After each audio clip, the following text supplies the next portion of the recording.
YouTube channel basic science. कैसे हैं आप सब। आज मैं आपको हमारी क्लास में बताने जा रही हूँ ह्यूमन बॉडी के इंट्रोडक्शन के बारे में। आज मैं आपको बताऊंगी कि हमारी ह्यूमन बॉडी कैसे बनी हुई है और आज मैं आपको ह्यूमन बॉडी का केवल बेसिक ही बताऊंगी। तो ये वीडियो को लाइक और चैनल को सब्सक्राइब जरूर करें। तो चलिए स्टार्ट करते हैं। तो देखिए स्टूडेंट, जब हम किसी ह्यूमन बॉडी को देखते हैं या हम कभी खुद के बारे में सोचते हैं तो हमको ये मालूम तो होना चाहिए ना कि आखिर हमारी बॉडी बनी कैसे है। बॉडी में सबसे पहले सेल बनता है, सेल से टिश्यू बनता है, टिश्यू से ऑर्गन बनता है, ऑर्गन से सिस्टम बनता है और सिस्टम के बाद एक हमारी ह्यूमन बॉडी तैयार हो जाती है। मैं आपको एग्जांपल देकर समझाऊंगी कि यदि आपको मकान बनाना है तो मकान बनाने के लिए सबसे पहले आपको एक ईंट लेनी होगी। आप ईंट से दीवार बनाओगे, दीवार से रूम तैयार होगा और फिर ग्रुप ऑफ रूम तैयार हो जाएंगे और ग्रुप ऑफ रूम के बाद आपका मकान तैयार हो जाएगा। तो सेम वैसे ही आप इसको कोरिलेट करो कि ईंट क्या हो गई, सेल, सेल के ग्रुप ने बनाया टिश्यू, जैसे ईंट के ग्रुप ने बनाया दीवार, दीवार से तैयार हुआ रूम, वैसे ही टिश्यू के ग्रुप से तैयार हुआ ऑर्गन और रूम के ग्रुप से तैयार हुआ मकान, तो ऑर्गन के ग्रुप से तैयार हुआ सिस्टम और सिस्टम से तैयार हो गई हमारी ह्यूमन बॉडी। तो ये है ह्यूमन बॉडी कि आखिर हमारी ह्यूमन बॉडी कैसे बनी हुई है। मैंने आपको एग्जांपल देके बताया। मकान बनाने के लिए सबसे पहले हम ईंट लेते हैं, ईंट से दीवार बनाते हैं, फिर 4 दीवारों के ग्रुप से हमारा एक रूम तैयार होता है, फिर रूम के ग्रुप तैयार हो जाते हैं, रूम का ग्रुप मतलब कई रूम तैयार हो जाते हैं और हमारा पूरा मकान तैयार हो जाता है। वैसे स्टूडेंट, हमारी बॉडी में सबसे पहले एक सेल बनती है, सेल डिवीजन करती है, सेल के डिवीजन से बहुत सारे सेल बनते हैं, फिर उसके बाद टिश्यू का निर्माण होता है, टिश्यू से हमारे ऑर्गन्स बनते हैं और ऑर्गन्स के बाद हमारी बॉडी के सिस्टम बनते हैं और सिस्टम के बाद हमारी ह्यूमन बॉडी तैयार हो जाती है। हम जानेंगे सेल के बारे में। तो स्टूडेंट, सेल क्या है? तो cell small unit of body, हमारी बॉडी की जो सबसे छोटी इकाई है वो क्या है? सेल है। जैसे आप मकान ले लो तो मकान में यदि हम मकान की सबसे छोटी यूनिट देखें तो वो क्या है? ईंट है। वैसे हमारी ह्यूमन बॉडी की सबसे छोटी इकाई क्या होती है? सेल होती है। बॉडी में अनेक सेल से मिलकर बनी होती है। तो जो हमारी ह्यूमन बॉडी स्टूडेंट, इसमें करोड़ों सेल प्रेजेंट होती है। जैसे तो घर में ऐसे हजारों और लाखों की संख्याओं में ईंट प्रेजेंट होती है, वैसे हमारी एक ह्यूमन बॉडी में करोड़ों की संख्याओं में सेल प्रेजेंट होती है। ये सभी क्रियाएं सेल पर निर्भर होती है। तो क्या क्या निर्भर होता है? हमारी बॉडी की growth, metabolism, respiration, digestion, reproduction etcetera. अब बात करें ग्रोथ की कैसे मैम, तो देखिए हमारी बॉडी में क्या होता है, एक सेल बनती है, एक सेल क्या करती है, डिवीजन से 2 सेल बनाती है, फिर उनका डिवीजन होता है तो 4 सेल का निर्माण होता है, फिर डिवीजन होता है। तो ऐसे सेल्स का डिवीजन होता जाता है और नई सेल्स का निर्माण होता जाता है और वैसे ही हमारी बॉडी की ग्रोथ होती जाती है, वृद्धि होती जाती है। हमने देख लिया सेल के बारे में। अब हम देखेंगे स्टूडेंट टिश्यू के बारे में। तो टिश्यू क्या होता है? समान गुण वाली एवं एक ही आकार, एक ही वर्ग करने वाली सेल के ग्रुप को टिश्यू कहते हैं। बॉडी में अलग अलग ऑर्गन में अलग अलग आकार की सेल प्रेजेंट होती है। फॉर एग्जांपल, कुछ हमारी बॉडी में ऐसी सेल प्रेजेंट होती है। तो ये जो सेल है इनका आकार भी सेम है, ठीक है, और इनका वर्ग भी सेम होगा। ये एक ही कार्य करेंगी और एक ही इनका शेप है। तो ये जो ये सेल ग्रुप में इकट्ठा हो जाती है, तो ग्रुप में इकट्ठा हो जाने के बाद हम इसे क्या कहते हैं? टिश्यू कहते हैं। फॉर एग्जाम्पल, जैसे आपने देखा कि हमने ईंट ली और फिर बहुत सारी ईंट लेके जब हमने दीवार बना ली तो क्या हमने उसको ईंट बोला? नहीं ना, हमने दीवार बोला, क्योंकि वो एक ईंट का ग्रुप था तो हमें उसे अलग नाम देना था। वैसे ही ये सेल का ग्रुप है, हमने सेल के ग्रुप को नाम दे दिया टिश्यू। अब तो हमारी बॉडी में स्टूडेंट 4 टाइप्स के टिश्यू प्रेजेंट होते हैं: epithelial tissue, connective tissue, muscles tissue और नर्वस टिश्यू। सेल्स के ग्रुप से 4 प्रकार के टिश्यू का निर्माण होता है। तो ये तो हमने देख लिया टिश्यू के बारे में। अब हम देखेंगे ऑर्गन के बारे में। तो आपने क्या देखा, हमारी बॉडी की सबसे छोटी यूनिट क्या है? सेल। सेल के ग्रुप से क्या तैयार हुआ? टिश्यू। तो ऐसे ही 2 या 2 से अधिक टिश्यू मिलकर किसका निर्माण करते हैं? ऑर्गन का निर्माण करते हैं। जैसे आपने देखा, एक ईंट से बनी दीवार, तो एक सेल से बना टिश्यू, फिर आपने देखा से बना रूम, तो वैसे ही क्या बनेगा, टिश्यू से बनेगा ऑर्गन। तो ये जो ऑर्गन होता है ये दो या दो से अधिक टिश्यू से मिलकर बना हुआ होता है।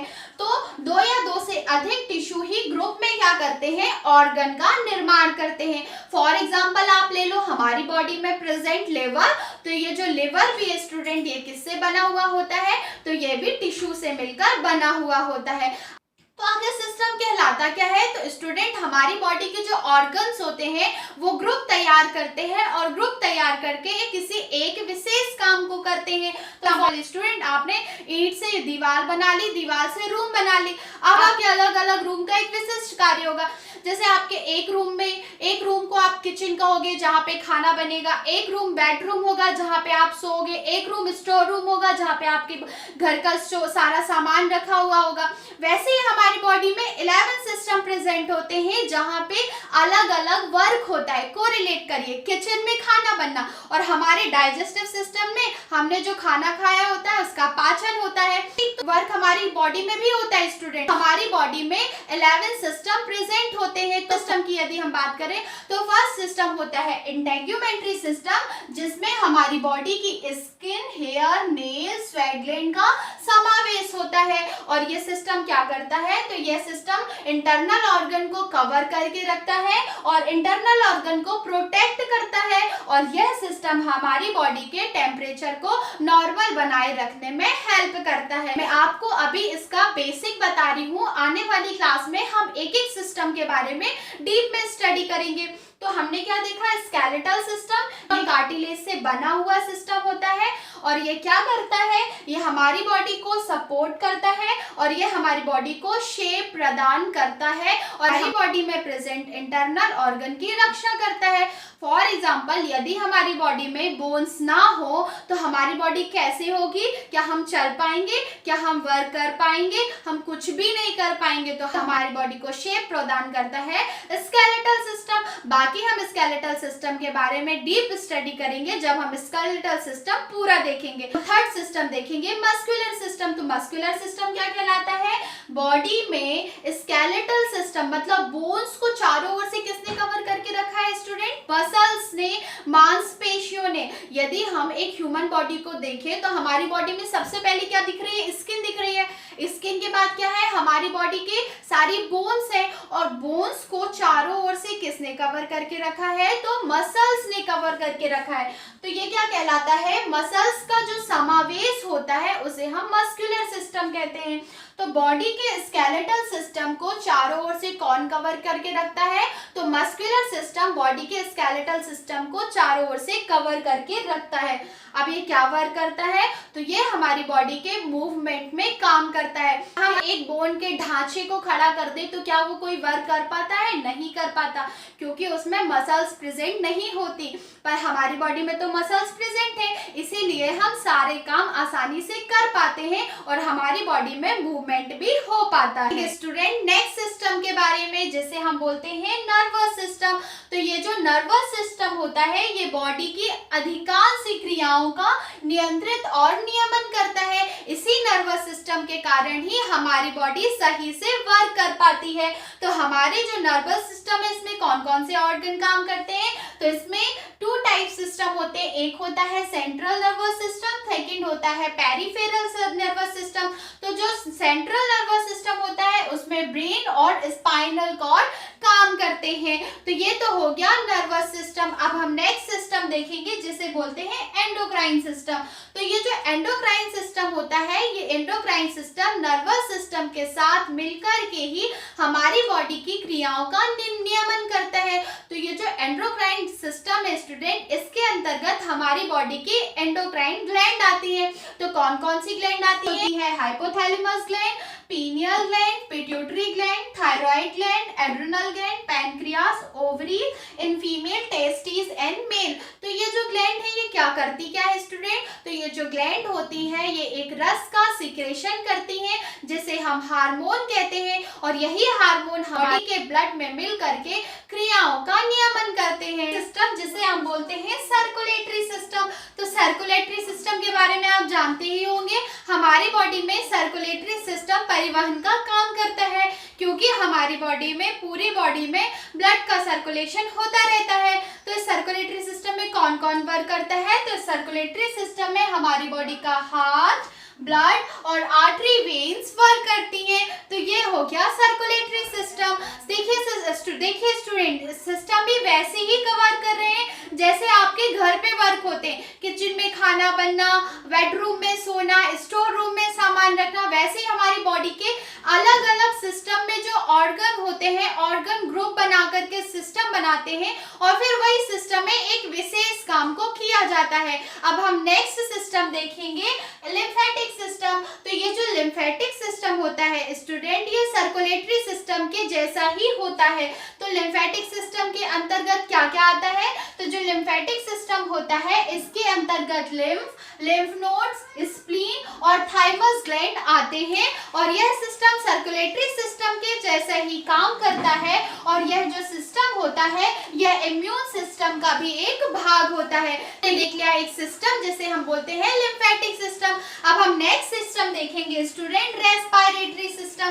तो रेस्पिरेटरी के अंतर्गत बॉडी और वायुमंडल के बीच गैसों का आदान प्रदान होता है। तो कौन कौन सी गैसों का आदान प्रदान होता है? तो हम ऑक्सीजन को अंदर लेते हैं और कार्बन डाइऑक्साइड को बाहर छोड़ते हैं। तो यह जो क्रिया होती है इसमें भी हमारी बॉडी के जो ऑर्गन होते हैं वो ग्रुप तैयार करते हैं और रेस्पिरेशन का काम करते हैं। तो कौन कौन से ऑर्गन है सिस्टम के अंतर्गत? तो सिस्टम के अंतर्गत ऑर्गन है nose, nasal cavity, pharynx, larynx, trachea, bronchioles, bronchi, lungs आदि का इस सिस्टम में समावेश होता है और यह हमारी बॉडी में रेस्पिरेशन का वर्क करते हैं। देखेंगे स्टूडेंट नेक्स्ट सिस्टम जिसे कहते हैं डाइजेस्टिव सिस्टम। तो डाइजेस्टिव सिस्टम क्या है? तो डाइजेस्टिव सिस्टम क्या करता है? भोजन का पाचन करता है। भोजन का पाचन, जैसे ही हम खाना खाते हैं, हम भोजन करते हैं, तो भोजन क्या होता है? हमारे माउथ के थ्रू अलग अलग ऑर्गन्स में आता है और जटिल पदार्थ से सरल पदार्थ में हमारे भोजन को कन्वर्ट किया जाता है। तो डाइजेस्टिव सिस्टम में भोजन के पाचन और भोजन के अवशोषण का कार्य होता है। तो कौन से ऑर्गन वर्क करते हैं? क्योंकि हम जानते हैं कि ऑर्गन के ग्रुप से ही एक सिस्टम तैयार होता है।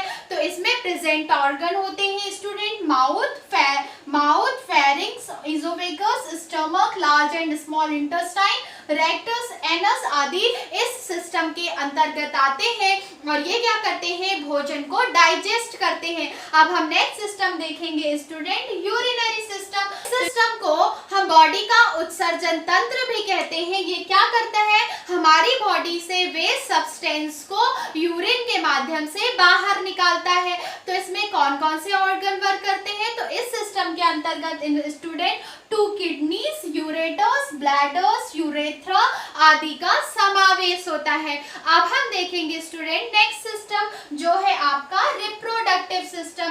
तो ये रिप्रोडक्टिव सिस्टम क्या है? तो इस सिस्टम उसी प्रकार की जीव की उत्पत्ति कर प्रजाति का अस्तित्व बनाए रखते हैं। तो इसका मतलब क्या हुआ?